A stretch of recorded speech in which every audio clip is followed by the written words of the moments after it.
and seek.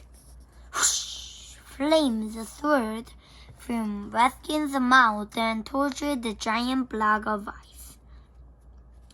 It teased and melted into a puddle. Prince Lucas and his best friend Clara scurried behind another stack of ice and crouched. The friends had been playing hide and seek in the larder afternoon. Stacks and stacks of enormous-sized blocks filled the room, which was located beneath the kitchen and the cafe cellar.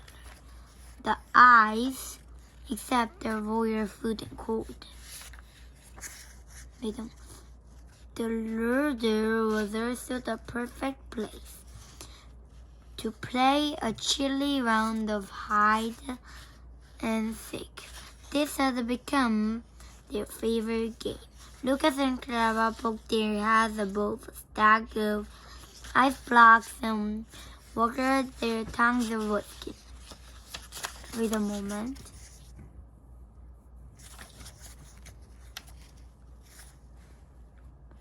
The dragon scampered toward them. Whoosh! He blasted another fireball at a huge wall of ice blocks. The world melted, but there was no sign of Lucas or Clara. They had already found a new hiding spot. Ruskin splashed across the cellar floor in search of his friends. Clang, clang, clang. The royal cook stood on the cellar stairs, banging together pins. Ruskin yapped and hid behind the stern column. Lucas and Clara stayed out of sight behind the last tower of ice. "Stop the madness!" shouted the cook. "You will spoil my food." Lucas and Clara peeked at the royal cook from their hiding place. The cook had ruddy cheeks, bushy black eyebrows, and a round middle. He wore a starched white hat with many pleats. Each pleat stood for an outstanding recipe and was awarded by the king and queen of The cook's real name was Borwick, but everyone called him Cook. Lucas had never heard the cook sound so angry. Maybe if we stay hidden, he will go away, whispered Lucas. Clara nodded and squeezed her eyes shut. "I know you're in here," Cook shouted. Drip, drip, drip.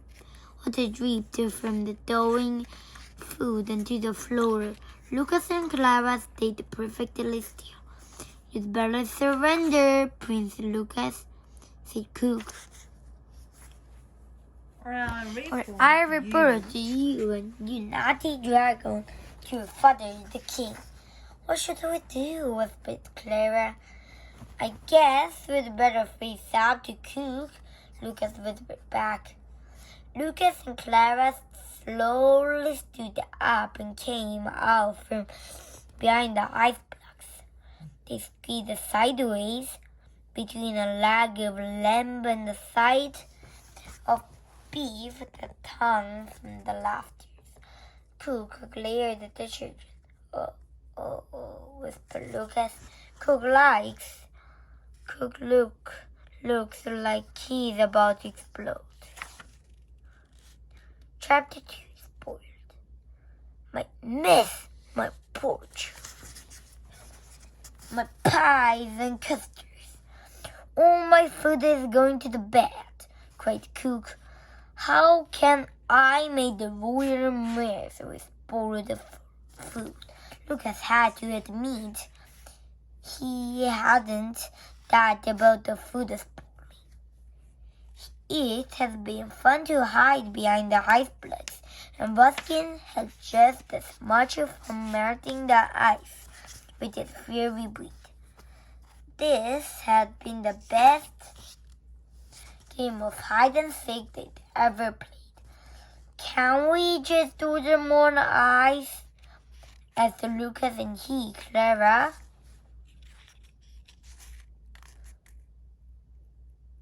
And Ruskin followed Cook upstairs to the chicken. Cook reared around the steps and stared at Lucas. No, we cannot, shouted Cook. We had our ice delivery yesterday morning. The Giants deliver ice from Flatfrost only once a month. Cook shook his head. I don't know which is more spoiled. He ran in. My food or you?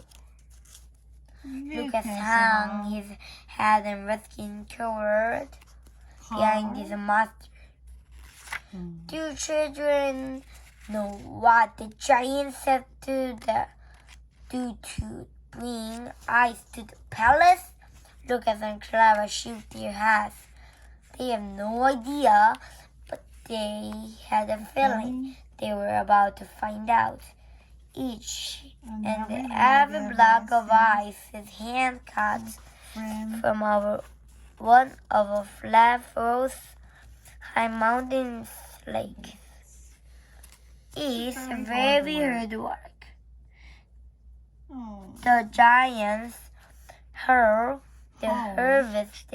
ice down the mountain by the horse-drawn slides. At the bottom of the mountain, the ice is transferred onto wagons. Then the ice is brought over rocky dirt roads to the castle.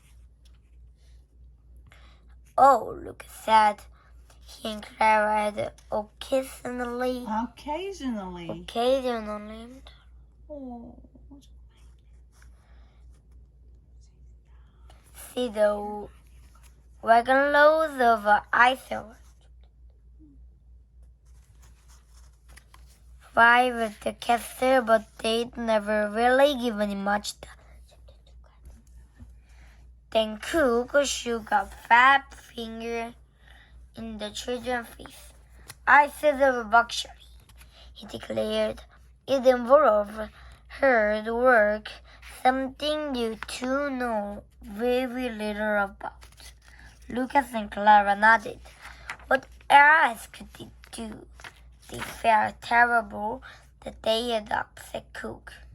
Cook squeezed his pudgy hand into fists. Just wait until your father hears about this, he ranted. He will not be pleased. And with that, Cook marched out of the kitchen to find the key.